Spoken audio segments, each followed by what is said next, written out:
नमस्कार, मी प्राध्यापक विनोद कांबळे आणि आपण पाहतात बहुजन आवाज न्यूज।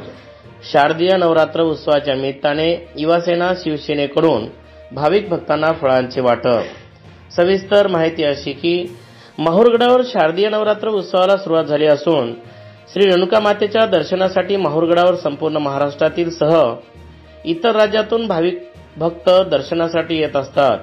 त्या भाविकांची गैरसोय होऊ नये या हेतूने शिवसेना युवासेनेच्या उबाठाच्या वतीने श्री रेणुका मातेच्या दर्शनासाठी येणाऱ्या 51,000 भाविक भक्तांना फळे वाटप करण्याच्या कार्यक्रमाला पहिल्या माळेपासून सुरुवात करण्यात आली आहे।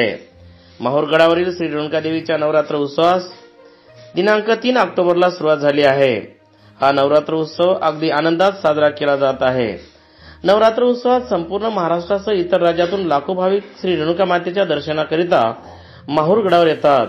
अशा वेळी दुरून येणाऱ्या भाविकांची गैरसोय होऊ नये या उदात्त हेतूने व हिंदू हृदय सम्राट बाळासाहेब ठाकरे यांच्या धोरणाप्रमाणे 20% राजकारण व 80% समाजकारण हा मूलमंत्र मणी धरून युवासेना शिवसेनेच्या उभाटाच्या वतीने युवासेना जिल्हाप्रमुख ॲडव्होकेट यश खराटे यांच्या नेतृत्वाखाली दररोज येणाऱ्या 51,000 भाविक भक्तांना फळे वाटपाचे आयोजन करण्यात आले आहे।